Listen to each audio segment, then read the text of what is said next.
नमस्कार, सत श्री अकाल। आशा है कि आप अच्छे होंगे। विजय डेस्टिनेशन में बहुत बहुत स्वागत है। आज हम कुरान का अल ए इमरान चैप्टर 3 की वर्ष नंबर 7 पढ़ेंगे। वही है जिसने तुम पर अपनी ओर से किताब उतारी। वे सुदृढ़ आयतें हैं जो किताब का मूल और सारगर्भित रूप है। और दूसरी उपलक्षित तो जिन लोगों के दिलों में टेढ़ है वे फितना गुमराही का तलाश और उसके हास्य परिणाम की चाह में उसका अनुसरण करते हैं जो उपलक्षित है, जब उनका परिणाम बस अल्लाह ही जानता है। और वे ज्ञान में पक्के हैं। वो कहते हैं हम उस पर ईमान लाए, वो हमारे रब की ओर से है। और चेतते तो केवल वही हैं जो बुद्धि और समझ रखते हैं। इसमें अल्लाह कह रहे हैं सिर्फ वही लोग चेतते हैं, वही लोग समझदार हैं कि जो कुरान का पालन करना है। बाकी सारे के सारे बेवकूफ़ हैं। और आल इमरान चैप्टर जो 10 की आयत कह रही है, जिन लोगों ने इनकार की नीति अपनाई अल्लाह के मुकाबले, न तो उनके माल उनके कुछ काम आएंगे, न ही उनकी संतान। वही है जो आग का ईंधन बनकर दहकेंगे या रहेंगे। तो इसमें अल्लाह कह रहे हैं कि जो कुफरी जो मुशरिक हैं या काफिर हैं, जो अल्लाह रसूल और कुरान में विश्वास नहीं रखते, वो नरक की आग में जलेंगे और आग का ईंधन बनेंगे। अभी अल इमरान चैप्टर 12 कह रहा है, इनकार करने वालों से कह दो कि शीघ्र ही तुम पराभूत होगे और जहन्नम की ओर हाँके जाओगे। वहाँ कितना ही बुरा ठिकाना है। फिर इसमें अल्लाह कह रहे हैं कि जो इनकार करते हैं उनको बता दो कि तुम जल्दी ही हारोगे और तुम जो है फिर नरक की आग में झोंके जाओगे। कितना ही क्या बुरा ठिकाना अल्लाह हमको दे रहा है। आप समझिए इस बात को। फिर अल इमरान 19 कह रही है, दीन धर्म तो अल्लाह की स्पष्ट में इस्लाम ही है और किताबें दी गई, उन्होंने तो इसमें पश्चात विभेद किया और ज्ञान उनके पास आ चुका था। ऐसा उन्होंने परस्पर दुराग्रह के कारण किया। जो अल्लाह की आयतों का इनकार करेगा वो अल्लाह भी जल्द हिसाब लेने वाला है। इसमें कह रहे हैं कि जो दीन है इस्लाम ही है और जो इससे इनकार करेगा अल्लाह उनसे जल्दी ही बदला लेगा। तो मेरे को भाइयों ये बताइए, 1400 से पहले जब कोई ये दीन ही नहीं था, इस्लाम नहीं था, क्या तब दुनिया चल रही थी?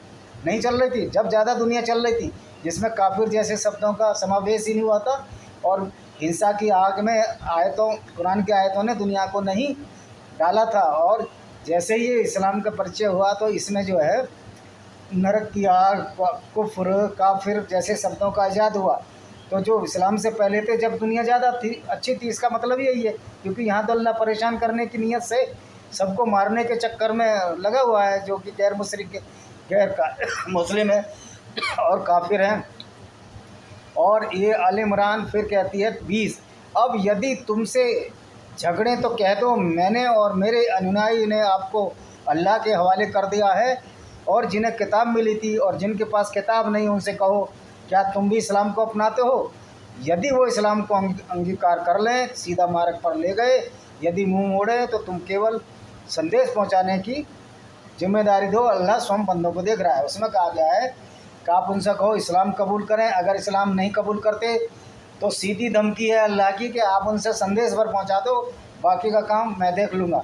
यानी कि ये परमात्मा काम है कि वो धमकी भी देंगे। अगर इनकार करेंगे और उनकी आयतों को नहीं मानेंगे तो उनको धमकी देंगे।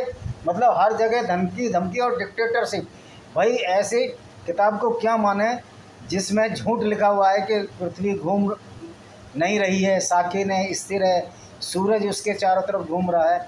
तो ये कोई अच्छी बात नहीं है कि गलत किताब, गलत वर्सेस को अगर हम नहीं मान रहे तो हमें मारने की, काफिरों को मारने की धमकियां दी जा रही हैं। तो अल्लाह ये कितना न्यायप्रिय है, कितना शांति प्रिय है, ये सब लोग आप समझ सकते हैं। उससे अगली आयत कहती है आल इमरान 26, कहो ए अल्लाह राज्य के स्वामी, तू जिसे चाहे राज्य दे दे और जिसे चाहे छीन ले और जिसे चाहे इज्जत प्रदान करे और जिसको चाहे अपमानित करे, तेरे ही हाथ में भलाई है।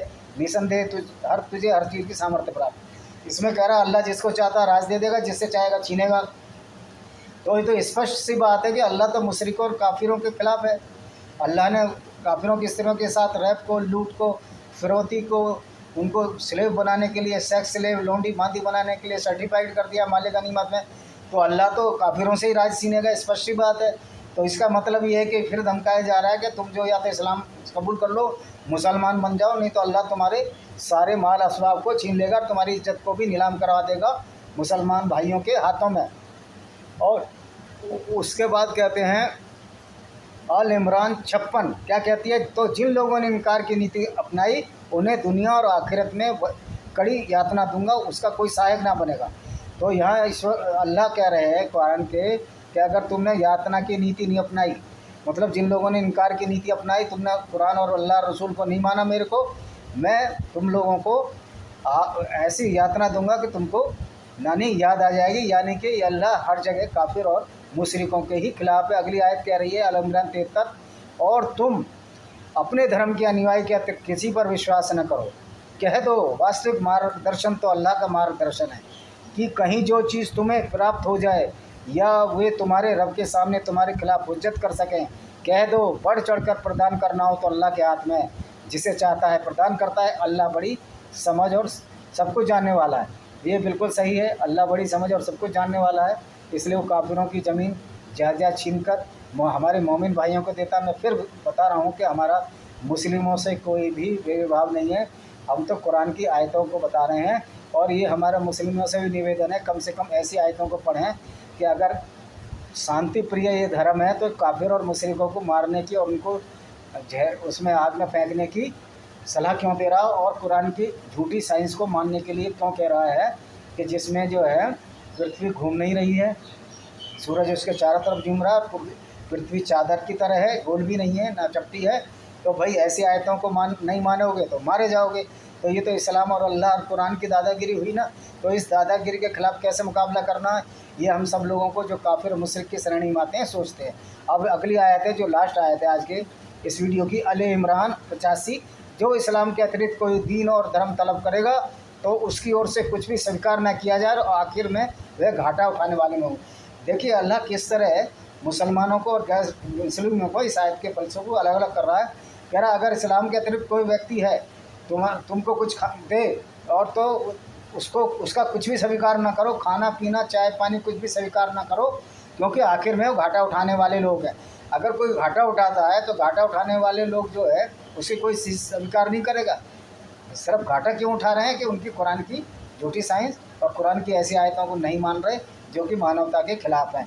तो इन्हीं शब्दों के साथ आप इसको समझना, सोचना, बेल आइकन दबाना, शेयर करना, सब्सक्रिप्शन करना। मैं इसी वीडियो को यहीं विराम देता हूँ। धन्यवाद।